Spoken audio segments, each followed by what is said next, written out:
Voici ce que vous ignoriez sur la basilique de Yamoussoukro. La basilique Notre-Dame de la Paix est construite à Yamoussoukro, capitale politique et administrative de la Côte d'Ivoire, sur les plans de l'architecte ivoiro-libanais Pierre Fakouri, choisi par le président Félix Houphouët-Boigny, le 4 février 1986, à l'issue d'un concours organisé entre 1984 et 1986. C'est l'une des plus grandes églises catholiques du monde et le deuxième plus haut édifice chrétien du monde derrière l'église principale d'Ulm. La première pierre de l'édifice est posée et bénie le 10 août 1985, par le pape Jean-Paul II. Elle est bâtie sur une surface de 130 hectares, avec un volume de terrassement de 800 000 m3.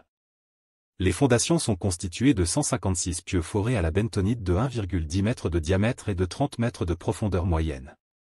L'esplanade elliptique, en forme de bras ouverts, couvre une superficie de 30 000 m², entourée de 128 colonnes de 21 mètres de hauteur et 2,20 m de diamètre. Le grand axe fait 275 mètres contre 60 mètres pour le petit axe, plancher au niveau 23,90 mètres. Le plancher est en béton précontraint de 8800 m² et de 56 mètres de portée. Le fronton est de 8 mètres. Les sols reluisants de la basilique sont en marbre importé d'Italie, d'Espagne et du Portugal, à raison de 700 000 m². La sous-face est en staff.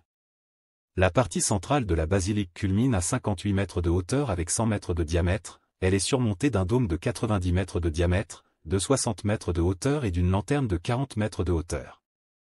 Le poids total est estimé à 98 000 tonnes pour une hauteur de 158 mètres. La basilique est réalisée par 24 entreprises ivoiriennes et étrangères entre 1986 et 1989. C'est la société Eiffel Construction Métallique qui réalise le dôme, le plus grand jamais construit, et le chantier est placé sous le contrôle d'Antoine Césaréo, directeur des grands travaux de la République de Côte d'Ivoire à l'époque. La basilique peut contenir 18 000 personnes dont 7 000 assises. Le coût total des travaux est estimé à 40 milliards de francs CFA, soit 122 millions d'euros. C'est la société Eiffel à Mézières-les-Messes qui a calculé et dessiné, avec l'aide du bureau d'études CHAF, cette structure tridimensionnelle innovante, formée de sphères pleines avec oreilles soudées en étoiles et de barres en tube avec chape de Djonais.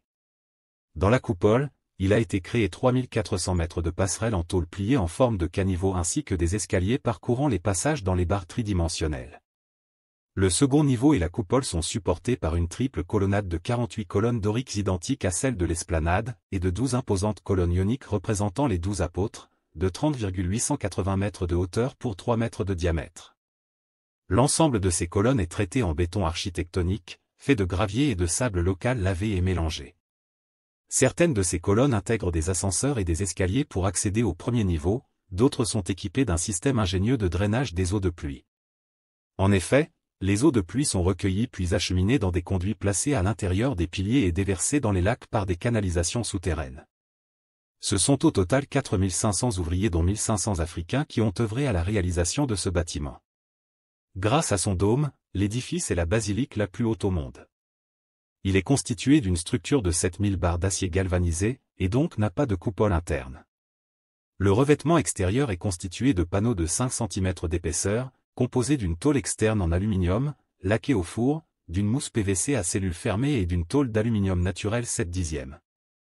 L'intérieur, de couleur bleu ciel, est en staff peint de 135 000 m², posé en spirale, cachant un escalier qui sert de passage pour le personnel de maintenance. La basilique de Yamoussoukro possède la plus grande surface de vitraux au monde. Les travaux ont été réalisés en 18 mois, à Nanterre, en France, par l'atelier France Vitrail International. Il s'agit de 8400 m², dont 1250 m² de verrières zénitales, les 12 bailles du tambour et les 24 bailles entourant le sanctuaire. Les vitraux sont l'œuvre d'une équipe de 70 personnes environ, dirigée par Éric Bond, célèbre maître verrier de la région parisienne, et Didier Alliou, célèbre maître verrier manceau. Ces vitraux ont été réalisés selon les techniques traditionnelles suivantes: verres antiques, antiques plaqués, sertis au plomb, avec un travail de peinture avec grisaille, émaux, cuit au four. Il compte plus de 2 millions de morceaux de verre antique. Abonnez-vous afin de ne pas rater les prochaines vidéos sur la chaîne.